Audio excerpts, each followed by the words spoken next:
Bon après-midi à vous tous qui suivez la télévision rwandaise. C'est toujours un plaisir de vous retrouver pour cette nouvelle édition de ce samedi. Et pour ceux qui célèbrent la Saint-Valentin, bonne fête de la Saint-Valentin.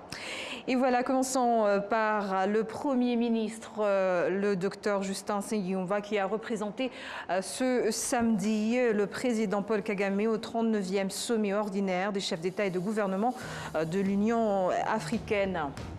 Et certains responsables et citoyens ont estimé que de nombreux procès impliquant l'État pourraient être évités ou réglés sans passer par les tribunaux. Bienvenue. Le Premier ministre rwandais, le docteur Justin Nsengiyumva, a représenté ce samedi le président Paul Kagame au 39e sommet ordinaire des chefs d'État et de gouvernement de l'Union africaine. Cette réunion de 2 jours se tient au siège de l'organisation à Addis Abeba en Éthiopie. Lors de ce sommet, le chef du gouvernement s'est joint aux autres dirigeants africains pour examiner les principaux défis freinant le développement du continent, notamment le renforcement de la coopération intra-africaine ainsi que les partenariats avec les pays étrangers. En marge du sommet, Justin Nsengiyumva a participé à une rencontre de haut niveau consacrée à l'accélération de la réduction de la mortalité maternelle en Afrique. Dans son intervention, il a souligné qu'aucune nation ne peut prétendre à un développement durable tant que des femmes continuent de mourir en donnant la vie, rappelant que la survie des mères après l'accouchement constitue un indicateur clé de la solidité des systèmes de santé et de la qualité de la gouvernance. Le Premier ministre a également pris part au 2e sommet Italie-Afrique consacré au suivi des avancées du partenariat politique et économique entre l'Italie et les pays africains. À cette occasion, la chef du gouvernement italien, Giorgia Meloni, a réaffirmé l'engagement de son pays à collaborer avec l'Afrique, notamment pour trouver des solutions à la migration des jeunes Africains qui risquent souvent leur vie en traversant la mer Méditerranée vers l'Europe. De son côté, le secrétaire général de l'Organisation des Nations Unies, Antonio Guterres, a estimé qu'il était temps que l'Afrique obtienne un siège permanent au Conseil de sécurité de l'ONU afin de participer pleinement aux décisions concernant le continent. Le sommet a également abordé des questions de sécurité dans certaines régions africaines, l'accès à l'eau potable, l'hygiène et l'assainissement, la réforme institutionnelle ainsi que les initiatives en faveur de la paix et de la stabilité. Selon les données présentées, près de 400 millions d'Africains n'ont toujours pas accès à une eau suffisante pour les besoins quotidiens, tandis que plus de 800 millions restent privés des services d'assainissement de base. Enfin, la présidence annuelle de l'Union africaine est revenue cette année au Burundi qui vient de succéder à l'Angola. Et certains responsables et citoyens estiment que de nombreux procès impliquant l'État pourraient être évités ou réglés sans passer par les tribunaux, soulignant que les procédures judiciaires entraînent souvent des pertes pour toutes les parties. Plusieurs citoyens interrogés ont expliqué que la mauvaise qualité de certains services publics et l'insuffisance du suivi des responsabilités seraient à l'origine d'une part importante des litiges opposant l'État à la population, y compris avec certains de ses propres agents. Une quarantaine de mandataires de l'État chargés de défendre ses intérêts en justice ont récemment séjourné dans le district de Nyanza afin de renforcer leurs compétences sur les mécanismes alternatifs de résolution des conflits, notamment la médiation. Selon eux, ces formations devraient contribuer à réduire les pertes financières liées aux procès impliquant l'État. La directrice générale et mandataire de l'État au ministère de la Justice, Kabibi Specios, a rappelé que même lorsque l'État gagne un procès, des coûts importants subsistent, d'où l'importance de privilégier la médiation pour régler certains différends. Elle a évoqué également la responsabilité de certains représentants de l'État dans les pertes enregistrées lors de ces procédures. Par ailleurs, au cours de l'exercice budgétaire 2024-2025, la Commission de la fonction publique a analysé les litiges professionnels jugés durant l'année 2023-2024. L'étude a révélé que 22 institutions publiques ont été impliquées impliqué dans 39 affaires opposant l'État à 45 agents. Sur ces dossiers, l'État a perdu 30 procès, soit 76,9%. Il n'en a gagné que 9, soit 23,1%. Ces décisions ont conduit donc l'État à verser 46 438 529 francs rwandais, dont 30 667 798 francs d'indemnité et 15 770 731 francs correspondant à des droits dus aux employés, même en l'absence de recours judiciaire, tandis que seulement 8 200 000 francs rwandais ont été récupérés en sa faveur. Et la police nationale a réceptionné un nouveau camion anti-incendie dans le but de renforcer ses capacités d'intervention contre les incendies et de porter secours aux populations en cas de catastrophe. Les détails avec Jean-Benoît Michel. Ce nouveau véhicule a été remis à la police par la société Rusumo Power Company Limited qui opère dans le district de Kireye. Le directeur général de Rusumo Power Company Limited, Maïmana Eric, indique que son entreprise a décidé d'apporter sa contribution dans la prévention et la gestion des accidents liés à l'électricité, un domaine qui constitue le cœur de ses activités quotidiennes. Et nos activités ne se limitent pas seulement pour la production d'électricité, mais aussi pour l'accompagnement des gouvernements dans le domaine social, socio-économique. Et comme vous l'avez vu aujourd'hui, c'était le tour de la remise officielle de ce camion anti-incendie pour la police nationale du Rwanda, comme on l'a déjà fait pour le Burundi et pour la Tanzanie, pour accompagner justement nos trois gouvernements respectifs qui ont créé cette société. Et nous œuvrons aussi dans d'autres domaines comme la santé aussi. Nous avons construit des centres de santé pour les trois pays, les bureaux administratifs et aussi les centres de sport, comme on va aussi inaugurer ces centres de sport très prochainement. De son côté, le porte-parole de la police nationale, l'ASP Boniface Rutikanga, souligne que ce camion vient de renforcer la flotte déjà existante, ce qui permettra d'accélérer les interventions et d'améliorer l'efficacité des opérations de secours. Igikorwa gifite igisobanuro gikomeye mu rwego rwo kurinda. Cette initiative revêt une importance capitale tant sur le plan de la protection des vies humaines que sur celui de la sécurité des biens. Il convient de rappeler que Rusumo Power Company Limited est l'entreprise ayant participé à la construction du barrage hydroélectrique de Rusumo. L'électricité produite alimente les foyers, mais une mauvaise utilisation peut entraîner des incendies. La réception de ce camion anti-incendie constitue donc une action en faveur de la sécurité de tous les Rwandais. Elle tient compte de la protection des utilisateurs de l'électricité, des habitations ainsi que tous les biens susceptibles d'être affectés par les incendies. La police nationale du Rwanda affirme que, face à l'expansion des infrastructures et à la croissance des centres urbains, il est indispensable de disposer d'un plus grand nombre de véhicules spécialisés afin de continuer à garantir la sécurité des citoyens et de leurs biens. Et le ministre de l'Unité des Rwandais de l'engagement civique, le docteur Jean-Damascène Bizimana, a appelé les personnes ayant purgé leur peine pour crimes liés au génocide à contribuer activement au renforcement de l'unité nationale en évitant toute division, toute vision fondée sur des divisions ethniques. Ce message a été délivré lors d'une cérémonie organisée dans le district de Nyamasheke, marquant la clôture de la 6e phase des formations destinées aux condamnés pour génocide proche de la fin de leur peine. Ces sessions initiées par le ministère de l'Unité et de l'engagement civique visent donc à préparer leur réintégration dans la société en favorisant la cohésion sociale, la responsabilité civique et la réconciliation nationale. À cette occasion, le ministre a insisté sur l'importance pour ces futurs ex-détenus d'adopter donc des comportements favorisant la paix et la confiance au sein des communautés. Il les a exhortés à travailler aux côtés des autres citoyens pour consolider les acquis de l'unité et participer activement au développement du Rwanda. Ces formations portent notamment sur l'histoire nationale, les valeurs d'unité et de citoyenneté responsable, ainsi que sur la prévention de toute idéologie divisionniste. Les autorités ont estimé que cette préparation facilite la réintégration sociale et contribue à maintenir un climat de stabilité et de réconciliation durable dans le pays. Et les statistiques de la Banque nationale du Rwanda ont montré que la valeur des marchandises importées par le Rwanda puis réexportées a été multipliée par 5 au cours des 15 dernières années, permettant au pays de réaliser un gain estimé à 15% de la valeur de ses produits. Jean-Benoît Michel nous en dit plus.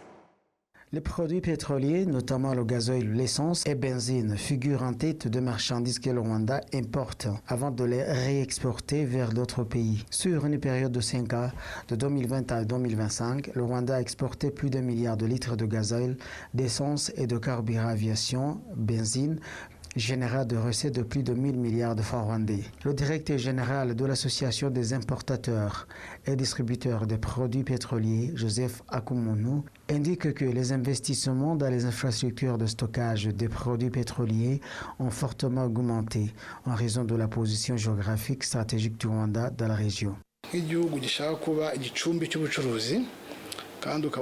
Lorsqu'un pays aspire à devenir un hub commercial à attirer des investisseurs, ces derniers doivent avoir confiance dans la sécurité financière, la protection de leurs marchandises et la stabilité globale.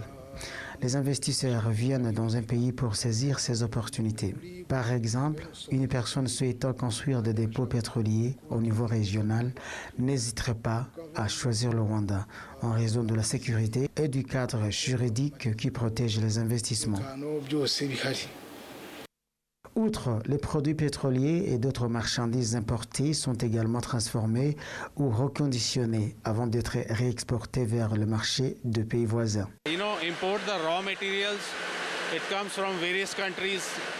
Nous importons généralement des matières premières en provenance de l'extérieur de l'Afrique. Et une fois arrivés au Rwanda, nous les transformons en sacs. Puis nous les exportons vers des pays comme la RDC et le Kenya. D'autres clients commencent également à envisager des marchés comme l'Ouganda, une raison pour laquelle j'encourage davantage d'investisseurs à placer leurs capitaux au Rwanda.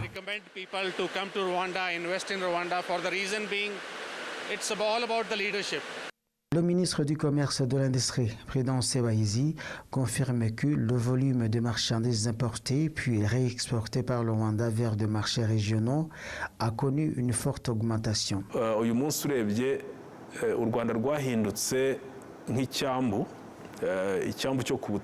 Aujourd'hui, le Rwanda est devenu une sorte de port terrestre pour les marchandises destinées aux pays voisins.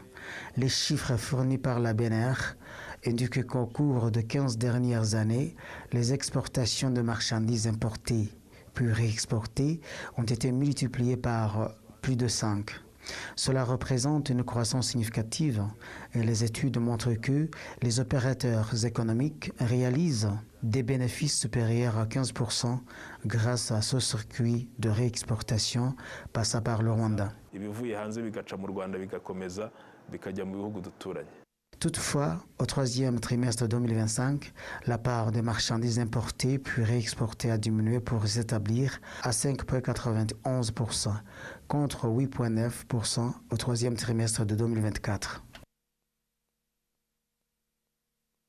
Et dans le district de Nyabihu, plus précisément dans le secteur de Kabatkoa, les habitants riverains du parc national des volcans ont participé ce matin à des travaux communautaires consistant à curer un fossé entourant le parc. Cette initiative vise à empêcher les animaux sauvages d'en sortir et de causer des dégâts à leurs biens. Toutefois, les habitants ont estimé qu'une solution durable reste nécessaire au-delà des indemnisations actuellement accordées.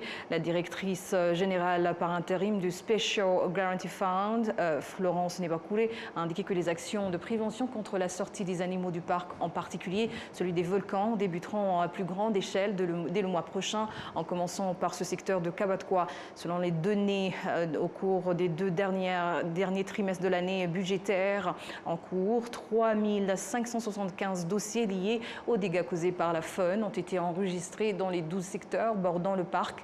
pour un montant d'indemnisation dépassant 248 millions de francs rwandais. Parmi ces dossiers, 362 concernant le secteur de Kabatwa, où plus de 20 millions et 670 000 francs rwandais ont déjà été versés aux victimes.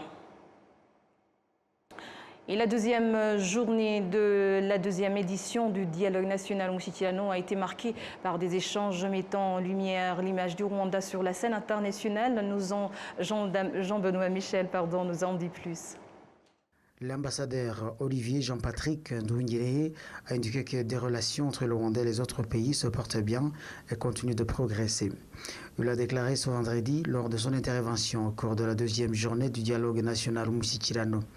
Il a souligné que le Rwanda poursuit l'ouverture de ses partenariats, tandis que le nombre de pays et d'organisations internationales coopérant avec le Rwanda ne cesse d'augmenter. En ce qui concerne les relations internationales, le Rwanda n'a cessé d'ouvrir ses portes au monde. Depuis notamment le dialogue national de 2003, le pays a enregistré des avancées remarquables. Alors qu'il ne comptait que 20 ambassades à l'étranger à cette époque, ce nombre est aujourd'hui passé à 50, répartis sur tous les continents. Parallèlement, la présence diplomatique étrangère au Rwanda s'est également renforcée. En effet, lors du premier Mushikiwabo, seules 16 ambassades étrangères étaient accréditées à Kigali, contre 47 aujourd'hui.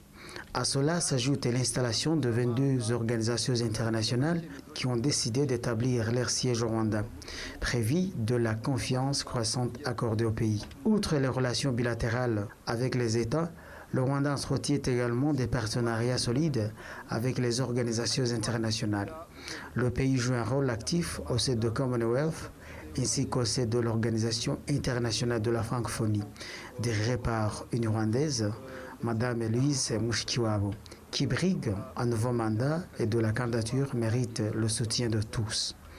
Sur le plan continental, le Rwanda s'illustre également par son engagement en Afrique.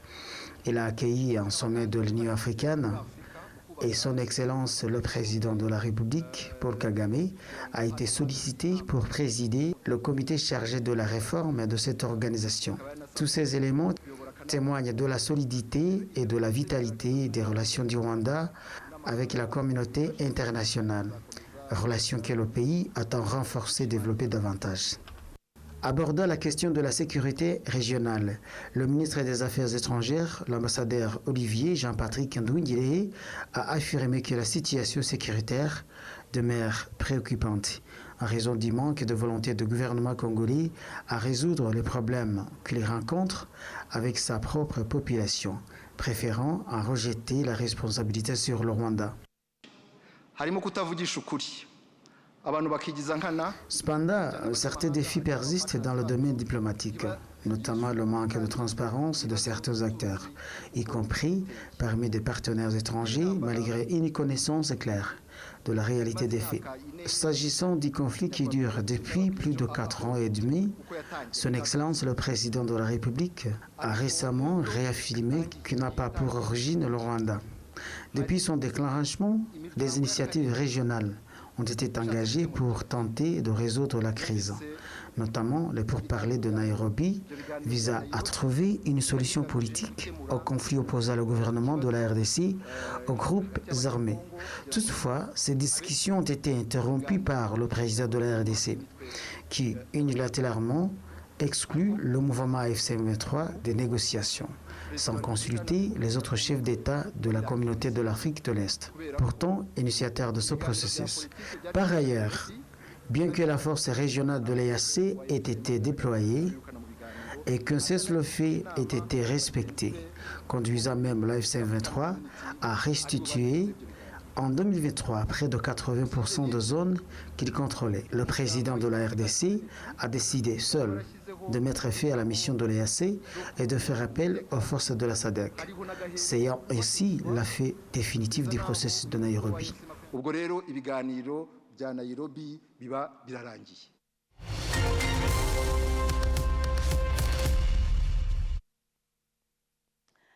À l'occasion de la fête des amoureux, l'artiste Princess Lover, qui en ce moment même est à Kigali, elle a partagé sa vision de la Saint-Valentin, une célébration de l'amour, mais aussi des valeurs de respect, de partage et d'attention envers l'autre. Dans cet entretien mené avec David Carnel, elle revient sur l'importance de cette journée. Suivez.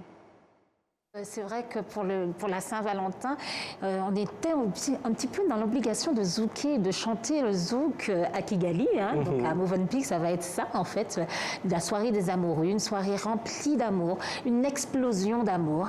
Donc c'est déjà ça, le romantisme dans toute sa splendeur. Et pourquoi pas des exclusivités. Des exclusivités. Ouh, d'accord, ok. Donc exclusivité classique aussi bien sûr. Et Saint-Valentin, donc l'amour et tout ça. Est-ce que c'est important de célébrer cette occasion, la Saint-Valentin? Alors, la Saint-Valentin, pour moi, c'est toute l'année. Je pense que donc, on doit fêter l'amour toute l'année. Mais c'est vrai qu'on a choisi un jour pour mettre en avant la vie amoureuse. Donc, effectivement, ça a son importance quand même, parce que des fois, les gens ont tendance à oublier de dire aux gens qu'ils les aiment. Et je pense que l'amour fait partie des fils conducteurs de la vie. Donc, on se doit d'aimer, on se doit d'être aimé, on se doit surtout de ne jamais l'oublier. De ne jamais l'oublier. Et donc, cette Saint-Valentin, c'est un peu comme une pause dans la routine pour se dire, ah, voilà. Si on avait oublié ou si on ne le faisait pas. Un arrêt sur image pour pouvoir mettre l'amour en avant et ne jamais oublier que ça fait partie des convictions de l'amour, de la vie, pardon. La vie. Oui, c'est vrai. Et quelle chance nous avons à Kigali d'avoir la princesse de l'amour. Je dirais, c'est au-delà de la princesse de l'amour. Maintenant, c'est un peu la déesse de l'amour. Wow. J'accepte ce surnom. Oui, ça fait des années que vous chantez l'amour à travers le monde, à travers l'Afrique. Et c'est principalement grâce à ce tube monstre, Mon Soleil. Je pense que tout le monde reconnaît cette chanson. Je pense qu'il y en a qui l'ont dansé à leur mariage. Il y en a qui l'ont dansé comme moi avec leur crush au secondaire. Et qui disait si tu veux de moi. Exactement. Oui, c'est une très très belle chanson qui est là depuis plus de 20 ans maintenant. Quand vous enregistriez cette chanson, est-ce que vous pensiez que ça allait être quelque chose qui allait traverser les âges et les pays? Alors, à aucun moment, déjà, je ne savais même pas que cette chanson fonctionnerait, parce que c'est vrai que quand on écrit, on imagine. Moi, c'est vrai que quand j'écris, parce que c'est vrai que j'ai fait la mélodie et les paroles de cette chanson, et en écrivant, bien sûr, on suppose, on imagine le clip, on se voit sur scène et tout, mais en fait, ça ne dépend pas de nous. On ne sait jamais si ça va fonctionner, si le titre deviendra populaire, surtout que c'est une chanson qui fait partie de mes premières chansons que j'ai pu composer, donc je ne savais absolument rien. Alors c'est vrai que de se dire qu'après 20 ans, c'est comme la petite robe noire dans la mode et que ça reste un classique, et de voir que les nouvelles générations demandent à faire des remixes, des adaptations, et qu'ils ont été bercés par cette chanson grâce aux mamans qui les ont traumatisés, on va dire ça comme ça. Et c'est vrai que je n'imaginais vraiment pas, et de se dire que bon, finalement on arrive avec une chanson où dès que j'arrive et je dis tu es mon soleil, alors là c'est fini, c'est la signature. On peut ne pas se souvenir de mon visage ni de mon nom, mais en tout cas mon soleil c'est mon nom de baptême, je crois. C'est absolument votre carte d'identité. C'est ma carte d'identité, ma carte de visite. Oui, et en parlant de carte d'identité, est-ce qu'on peut vous demander de la sortir, cette carte d'identité ici sur notre plateau? Je ne sais pas si on est permis de le faire, mais est-ce que vous accepteriez d'un peu nous chanter un petit extrait de cette chanson, Mon Soleil? Oui, avec un plaisir, oui. Tu es mon soleil, éclaire mes jours, mes nuits. Tu es mon soleil, tu es l'âme de ma vie, oui. Tu es l'arc-en-ciel qui a coloré ma vie. Tu es mon soleil, je vous donne rendez-vous samedi. Et c'est sur ces images que nous clôturons cette grande édition. Au nom de toute l'équipe qui a contribué à sa réalisation, je vous remercie. Bonne poursuite des programmes de la télévision rwandaise et bon week-end.